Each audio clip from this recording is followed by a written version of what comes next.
Hi, and welcome once again. In this section, we're going to be covering a couple of topics that are very important in our work. We're going to be talking about ethics and the behavior and the residents' rights, which are very, very important. So now, this brings us back to a little bit of history as to the residents' rights, and it makes me ask, well, didn't they have rights before? Well, of course they did. We just didn't realize it. So it wasn't until 1987 when the president at the time, we were having a lot of issues with the resident care, and they decided to investigate the problem. And the government did investigate, and they discovered that there was a lot of chronic issues that were going on with the residents in the long-term care facilities. And when they finalized the report, well, they discovered that the personnel that was caring for the residents did not have the appropriate training and knowledge to better care for the residents.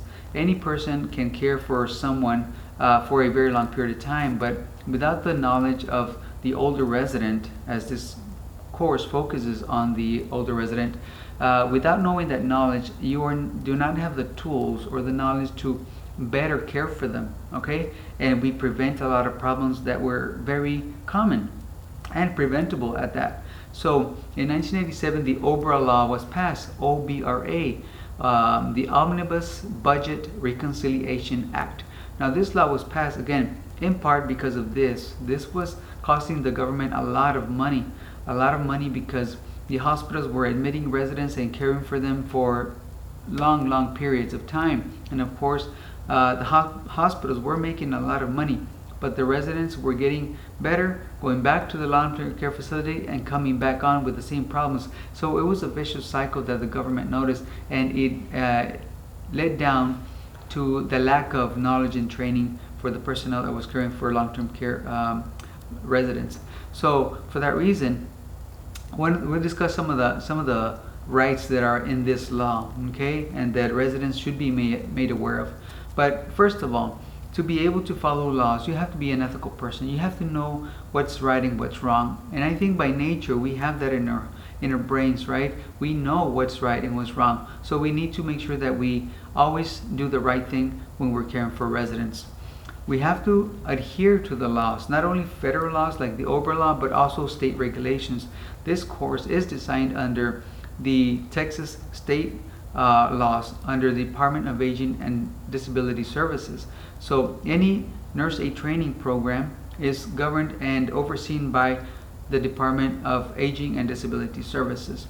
So what are these rights the residents were given? Well, number one, we have to protect the residents' privacy. Again, we cannot speak about their information or the conditions to anyone that is not actively participating in the care of the resident. You must keep their information confidential. Do not perform any tasks that are not in your scope of practice, as we talked before. Report any resident observations and incidents to the nurse. Document accurately and promptly. That is part of your job. Follow all rules about safety and infection control, which is in the next chapter we'll be talking about in chapter 2. Never accept any gifts. Again, those are policies and procedures that we have to adhere to. Do not get personally or sexually involved with any residents or family members of the residents. All right, so make sure that you're familiar with some of these basic residents' rights to be able to avoid any problems. Now, this course was designed, okay, under OBRA, which is the federal government, and this law gave the duty of every state to develop their own course. Here in Texas, currently, the course is developed to be 100 hours long. That means we spend 60 hours of lecture and lab, hands-on practice, and then we have a clinical externship component for about 40 hours. All right, so this completes the 100 hours that you required. You're also required to complete your CEU trainings, as we mentioned before, and these can be provided by your employer, or you can obtain some of these CEUs at DAD's website. This OBRA law also outlines minimum services that we spoke about earlier, what residents are entitled to receive, such as physical therapy, medical services, activities, and so on. So this law was very comprehensive and it was established mainly to improve the life of the resident. Remember, we don't want residents to just be sitting there in a wheelchair or laying there in a bed. We want them to live as well as they possibly can in a facility. We try to make it as normal life as possible, as if you were living outside the facility. All right. So again, this OBRA law that was passed the requirements for the states to establish a nurse aid training program. Okay, it sets all the guidelines that are there, and also the evaluation of residents every quarter or every 3 months. Okay, so every 3 months, the registered nurse should evaluate the residents on their condition. Perhaps they are the same, hopefully they are better, but they should not be getting worse unless their condition is progressive. Okay, so there's also other rules that were changed requiring the survey process of long-term care facilities, meaning the state comes in every 2 years to the long-term care facilities and evaluates their overall functions. Okay, so they are checked often, every 2 years. Okay, make sure that all their documentation is correct, that they don't have any issues with residents, any chronic issues, like for example pressure ulcers occurring very often. That would be a problem, so they would get citations and so on. So the state is continually, okay, overseeing the long-term care facilities. They do not go unchecked.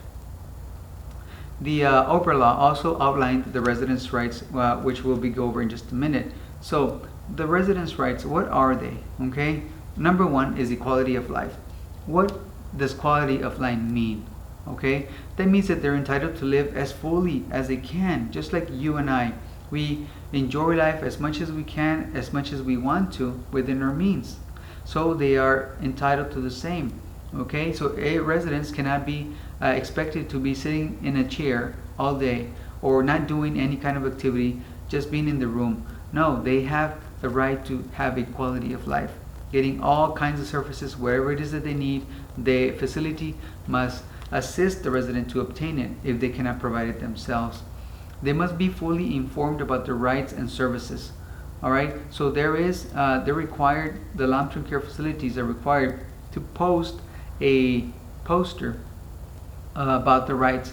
Many of these residents do not know in their rights, so we must also be patient advocates or resident advocates. We must help residents protect their rights. Okay, one of the clear example is protecting the patient's dignity. Okay, so we'll talk about that one in just a minute. You are to participate. The residents have the right to participate in their own care. If a resident refuses to do an activity or participate in physical therapy because they don't feel well, that is their right. Okay, we cannot force them to do anything that they don't want to do. Now, there is a problem. Often you will run into patients that have mental disability. They cannot decide what's right and what's wrong because they have memory problems, or they have poor judgment. So it is that is different. Okay, that is different. We'll talk about that in chapter 5 as we talk about Alzheimer's and dementia. The residents have the right to make independent choices. Okay, if you want to help them get dressed and you want to put on a certain jacket or sweater, and the resident says, no, I don't want that one, I want that one. Okay, we should of course allow them to make that choice, right? But even then, we need to ask them what to make that choice before we offer them. Okay, we ask them, what would you like to do, what would you like to wear, what would you like to eat, etc. So they have the right to make independent choices. Again, privacy and confidentiality, we talked about that before. We must protect their privacy and confidentiality. Again, I said that there is serious consequences, including financial penalties to the facility and even yourself, or even criminal charges. So this is very serious. They have the right to have security of possessions, meaning they cannot have a fear of having things missing in the room, right?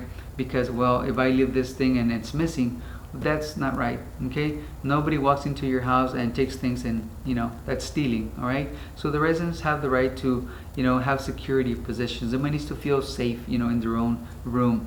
They have the right to be fully informed and consent for transfers and discharges. So a resident that comes in and eventually is going home, right, must be informed about going home 5 days before they actually gets in home. All right, we can't just show up to them, that same day and tell them, sir, ma'am, you're going home today, and the resident is surprised and does not have the ability to care for themselves at home. So that is not fair, and that is against the law. They need a 5-day transfer and discharge notice. Same thing when we transfer them from room to the other. We have to inform them, and they must be in agreement.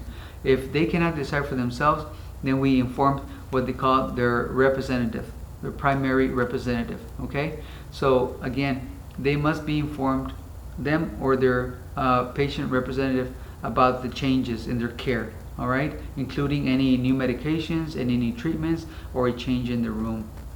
They have the right to voice complaints. Even though they're older resident, doesn't mean they can't complain. They completely have that right. Okay, of course we always encourage them to follow the chain of command. Talk to their primary nurse.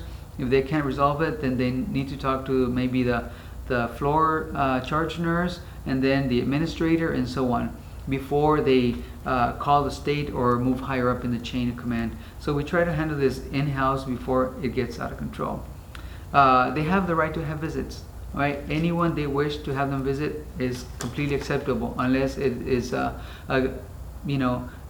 healthy for the resident. Perhaps some visitors are there just to take money from the resident or whatever, or if the medical social worker finds out when we tell them, right, because we communicate with them, we tell them that there's a certain person that goes in there at a certain time of the month, maybe when they get their retirement check, and it just happens they come in at the time, and they just come in and they don't show up for the rest of the month.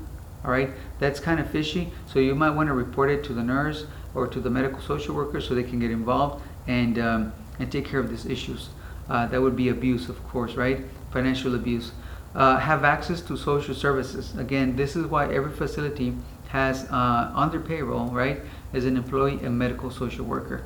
These medical social workers have a lot of knowledge about different areas or topics in the care of the resident, not just insurances, but they also help the residents when they're going to go home. For example, if the patient came in 3 weeks ago and he's getting ready to go home, but he can't really walk, he needs a wheelchair, and he lives in a home where there's maybe a couple of stairs to climb up his home, and maybe he needs a small ramp to get into his home.